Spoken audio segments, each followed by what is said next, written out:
लख समझाऊं मैं तो दिल समझ नहीं पाता मांगे तेरी फेरियां जाना जाना जाना चल उनकी क्या याद रखेगा चाहिए मैनू छोड़ दिया। हेलो एवरीवन, हम welcome to the world of stories. आ गया फिर से मैं आप लोगों के सामने एक और नया रियल सुपरनेचुरल एक्सपीरियंस लेकर। आपने अपने जीवन में कई दिल फेंक आशिक देखे होंगे जो अपने आप को कैसेनोवा भी समझते हैं। आपने साथ साथ ये भी देखा होगा कि हर दिल फेंक आशिक के ऊपर एक दिन मुसीबत जरूर आती है, लेकिन कुछ दिल फेंक आशिक ऐसे होते हैं कि उनके ऊपर जब मुसीबत आती है तो वो उनको बहुत भारी पड़ती है। कुछ ऐसे हमारे आज के इस इंसिडेंट के अंदर नदीम के साथ ये स्टोरी हमारे साथ शेयर की है यूसुफ ने, और यहाँ पर जो भी कुछ हुआ है उनके क्लोज फ्रेंड नदीम के साथ हुआ। तो कहानी की शुरुआत होती है अमरावती से, लेकिन कहानी में आगे बढ़ने से पहले अगर आपके पास वैसे कोई रियल सुपरनेचुरल एक्सपीरियंस है या फिर कोई इंटरेस्टिंग स्टोरी है तो आप हमारे साथ हमारी इन दी गई आईडीज पर शेयर कर सकते हैं, या फिर आप हमारे व्हाट्सएप नंबर पर भी अपनी स्टोरीज को शेयर कर सकते हैं। इसी के साथ साथ अगर आपने हमारा व्हाट्सएप चैनल ज्वाइन नहीं किया है तो उसे भी आप ज्वाइन कर ले, क्योंकि वहाँ पर बहुत सारे अपडेट्स आपको लगातार मिलते रहेंगे। और इन सारी स्टोरीज को अगर आप ऑडियो फॉर्म में एक्सपीरियंस करना चाहते हैं तो आप हमारे स्पॉटिफाई पॉडकास्ट को भी ज्वाइन कर सकते हैं। इसका नाम है Prince Singh the horror show. चलिए, प्रमोशन बहुत हो गया, अब चलते हैं कहानी में। तो एक कहानी शुरू होती है अमरावती से। ये दोनों दोस्त अमरावती को ही बिलोंग करते थे। यूसुफ और नदीम बचपन के बहुत अच्छे दोस्त थे, और नदीम क्या करता है क्या नहीं करता है, कहाँ जाता है कहाँ नहीं जाता है, किससे मिलता है, ये सारी बातें यूसुफ को पता होती थी। वो उससे शेयर भी करता था। ऑलमोस्ट आप मान लो दिन का बहुत सारा टाइम एक दूसरे के साथ गुजारा करते थे। पेशे से नदीम प्लम्बिंग का काम किया करता था और साथ ही साथ उसे इलेक्ट्रिशियन मतलब इलेक्ट्रिसिटी का काम भी आया करता था। तो ये दोनों काम वो किया करता था, और इस सिलसिले में उसे अलग अलग घरों के अंदर जाना पड़ता था।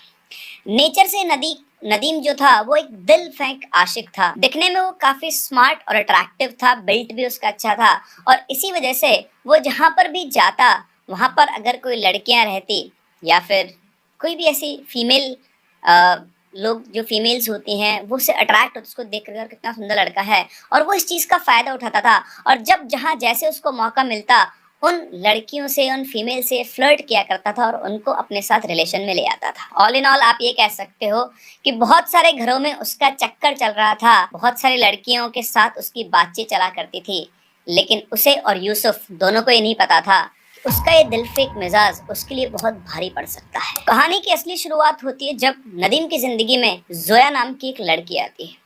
जोया जो थी वो बहुत ही शक्की मिजाज की थी, और उसका बिहेवियर जो था वो बहुत अजीब था, बहुत पजेसिव थी वो अपने रिलेशनशिप को लेकर। यूसुफ का कहना है कि उसे जोया थोड़ी सनकी टाइप की लगती थी, क्योंकि जब से नदीम जोया के साथ रिलेशनशिप में आया था जोया उसके आप मान सकते हो पल पल की खबर रखती थी। वो कहाँ जा रहा है कहाँ नहीं जा रहा है, किससे मिल रहा है किससे नहीं मिल रहा है, हर टाइम उसको अपना फोन ऑन रखना होता था। और उसी के चलते चलते उसे पता था कि उसके सबसे क्लोज यूसुफ है। वो यूसुफ के बारे में भी सारी जानकारी रखा करती थी कि नदीम और यूसुफ साथ में है या फिर नहीं है, या फिर यूसुफ कहाँ है। और कभी अगर नदीम उसका फ़ोन नहीं उठाता था तो वो बार बार यूसुफ को फ़ोन करती थी, और तब तक करती रहती थी जब तक यूसुफ उसकी बात नदीम से नहीं करवा देता था। और इसी वजह से जोया यूसुफ को ठीक नहीं लगती थी। वो उसे बड़ी, उसका बिहेवियर बड़ा अजीब सा लगा करता था। उसने कई बार नदीम को समझाया भी कि यार ये जोया जो है ना ठीक नहीं है, तो यार इससे ना मतलब थोड़ा डिस्टेंस मेंटेन कर, मुझे तो बड़ी सनकी सी लगती है, बहुत ज्यादा ही पजेसिव है तुझे लेके। लेकिन नदीम उसकी बात कहाँ मानने वाला था, वो अपने मन की ही किया करता था। तो ऐसे सब कुछ चल रहा था। फिर एक दिन नदीम को एक घर से कॉल आता है, वही प्लम्बिंग के काम के लिए। और जब वो वहां पहुंचता है तो वहां पर उसकी मुलाकात एक लड़की से होती है। उसका नाम होता है सलमा। जैसा कि नदीम का नेचर था उसे सलमा पसंद आ जाती है, और वो वहाँ जब काम कर रहा था वो सोचता है कि दोबारा इस घर में आने का क्या तरीका अपनाएगा। और उसने वहां पर काम करते करते एक दूसरे पाइप के अंदर कुछ छेड़खानी कर दी, ताकि 2-3 दिन के बाद वापस यहाँ पर लीकेज या कुछ ऐसा हो और उसे वापस इस घर में बुलाया जाए। प्लम्बिंग का काम खत्म करने के बाद वो सलमा की तरफ देखता है और मुस्कुराते हुए उससे बोलता है कि ये काम मैंने कर दिया है, अगर आगे भी कभी आपको जरूरत पड़े तो ये मेरा नंबर है, आप मुझे कॉल कर दीजिएगा, मैं आ जाऊंगा। इस तरह से वो सलमा को अपना नंबर देकर वापस आ गया। अब यहाँ अगर हम नदीम की बात करें तो ऐसे तो वो दिल फेक था, लेकिन सलमा में उसको एक अलग सा अट्रैक्शन दिखा। वो दिखने में तो सुंदर थी ही, लेकिन उसका रहने का तौर तरीके, कपड़े, घर में जो उसका बोलचाल का तरीका था वहां पर, वो उसे बहुत पसंद आया। मतलब उसे वो उस सेंस में पसंद नहीं आई थी जैसे वो बाकी लड़कियों के साथ रिलेशन रखता था। उसको सलमा कुछ अलग तरीके से पसंद आई थी, जिसे शायद वो एक लॉन्ग टर्म रिलेशन रखना चाहता था, या फिर हो सकता है उसका सिर्फ एक अट्रैक्शन था, पता नहीं। खैर 2 दिन बाद वापस से नदीम के पास कॉल आता है सलमा का कि हमारे इस वाले दूसरे वाले पाइप के अंदर लीकेज हो गया, क्या आप आ जाएंगे। वो वापस से पहुंचता है, इस बार फिर से उसको ठीक करता है और फिर से कोई नई गड़बड़ी करके आ जाता है। और इसी तरह से 3-4 बार उसका सलमा के घर पर आना जाना होता है और इसी आने जाने में उनकी बातचीत होती है, नंबर एक्सचेंज होते हैं और लड़की पटाने में वो माहिर था। इस तरह से वो सलमा को अपनी तरफ अट्रैक्ट कर लेता है और दोनों का रिलेशन शुरू हो जाता है। अब नदीम जो है उसने शायद फास्ट ट्रैक के उस एड को बहुत सीरियसली ले लिया था कि मूव ऑन। तो जैसे ही सलमा से उसकी नजदीकियां बढ़ी वो जोया को भूल गया। ना वो जोया को फोन करता, ना वो जोया का फोन उठाता, ना उसके मैसेज से कोई रिप्लाई करता। और जैसा कि जोया का नेचर था, वो दिन रात लगी रहती थी सिर्फ इस चीज में कि नदीम आके मेरा फोन क्यों नहीं उठा रहा है। नदीम जब फोन नहीं उठाता था वो यूसुफ को परेशान करती थी। यूसुफ बोलता था कि मुझे कुछ नहीं पता है, तुम जानो और वो जाने, मुझे नहीं पता वो कहाँ पर गया हुआ है। यूसुफ भी उससे अपना पीछे छुड़ाने में लगा हुआ था। इवन उसने यूसुफ को इतना परेशान किया कि यूसुफ को अपना नंबर तक बदलना पड़ गया। इधर नदीम ने भी जोया से किसी भी तरह का कॉन्टैक्ट छोड़ दिया था और उसकी नजदीकियां अब सलमा के साथ बढ़ गई थी। जैसा यूसुफ ने बताया, नदीम सलमा से कई बार मिलने जाया करता था और सब कुछ बढ़िया ही चल रहा था।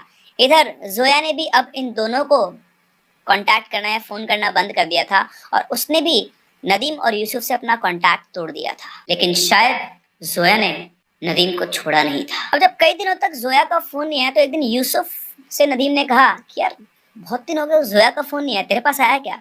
यूसुफ गुस्सा के बोलता है, साले तू एक जगह टिक के नहीं रह सकता है।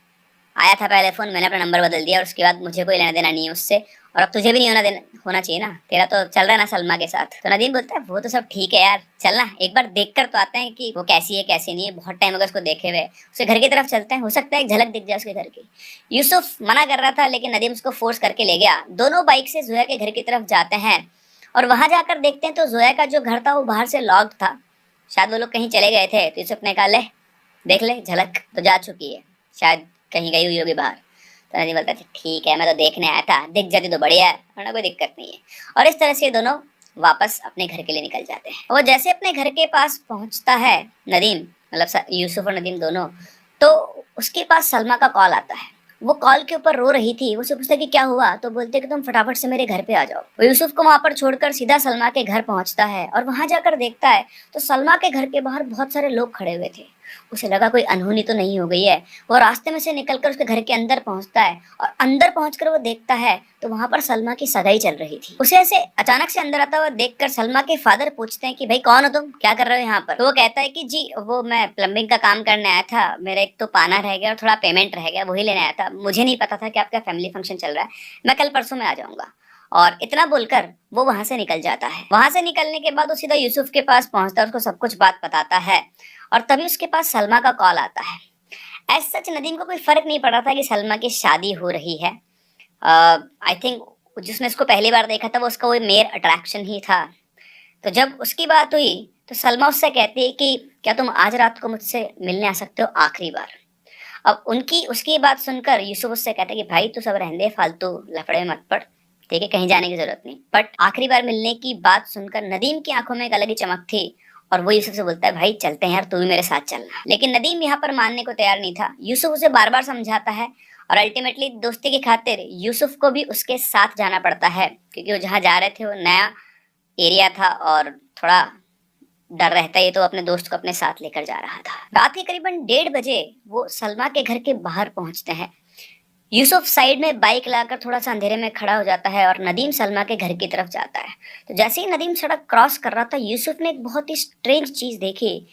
एक सफेद सा धुआं एकदम से नदीम की बॉडी के अंदर घुस गया और वो सिर्फ कोई एक नॉर्मल धुआं नहीं था, मतलब उस धुएं से पूरी एक स्ट्रक्चर बन रही थी, जैसे कोई चीज नदीम के शरीर के अंदर घुसी हो।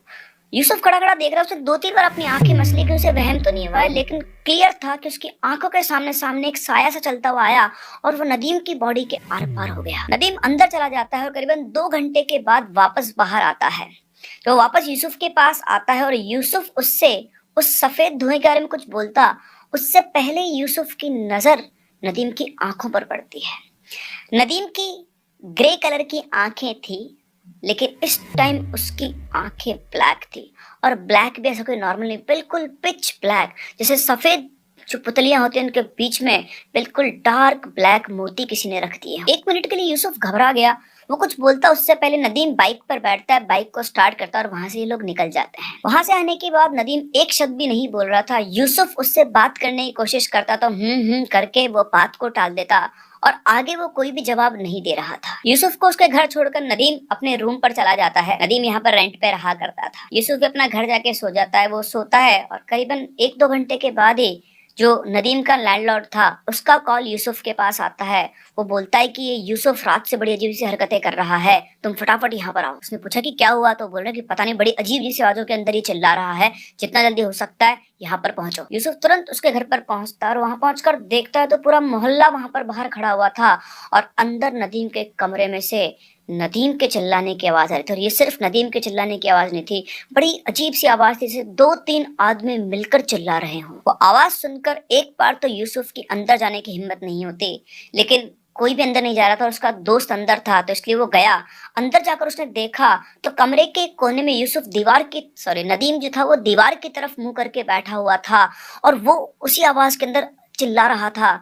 और साथ ही साथ उसने देखा कि जहां वो बैठा था उसके दीवार के आसपास नाखून से स्क्रैचेस थे, इससे उसने दीवार को अपने नाखूनों से स्क्रैच कर दिया और उसके पूरे हाथ लहूलुहान हो रखे थे। अब इसके बाद यूसुफ की हिम्मत नहीं हो रही थी कि वो उसके पास में जाए, तो वो उसके अब्बू और उसके भाई को कॉल करता है। ये अपने फैमिली से अलग रहा करता था और उन्हें बताता है कि ऐसी ऐसी बात हो गई है। करीबन आधे घंटे में वो लोग वहां पर पहुंचते हैं। वहां पहुंचकर जब उसके अब्बू उसकी हालत देखते हैं तो जाकर उसको टच करते हैं, कंधे पर हाथ रखते हैं और जैसे उसे कंधे पे हाथ रखते हैं वहीं का वहीं बेहोश हो जाता है। सब लोग उसे उठाकर हॉस्पिटल लेकर जाते हैं। हॉस्पिटल जाकर वहां उसको एडमिट करवाते हैं तो वहां पे टेस्ट होते तो पता लगता है उसका ब्लड काउंट कम हो गया है। उसको ड्रिप चढ़ाई जाती है, ब्लड दिया जाता है, लेकिन फिर भी उसके ब्लड काउंट में कोई इंक्रीज नहीं हो रहा था।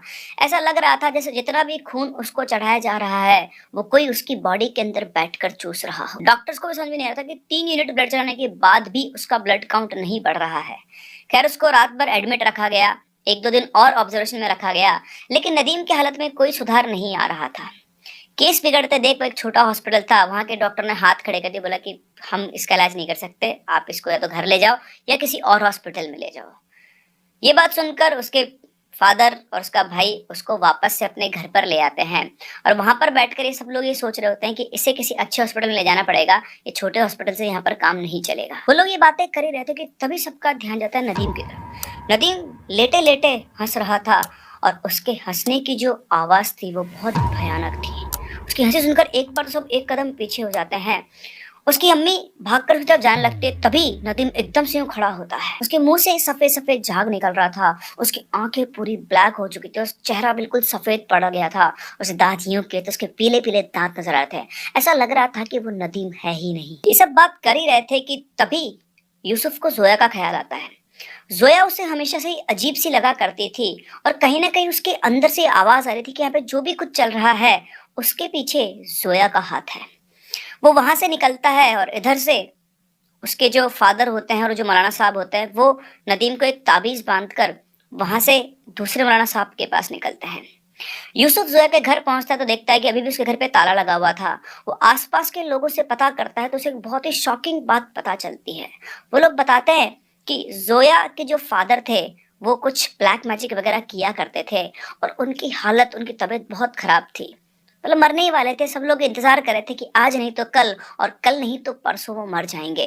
लेकिन फिर एकदम से एक दिन एक करिश्मा हुआ और वो एकदम से बिल्कुल ठीक हो गए और जैसे वो ठीक हुए वो अपनी बेटी जोया को लेकर यहाँ से निकल गए। यूसुफ को सब कुछ समझ में आ चुका था कि कैसे जोया के फादर ठीक हुए थे और क्यों उसके दोस्त नदीम के ऊपर ये सब चल रहा था, लेकिन उसको कोई पता नहीं था कि जोया कहाँ है और उसके फादर कहाँ हैं।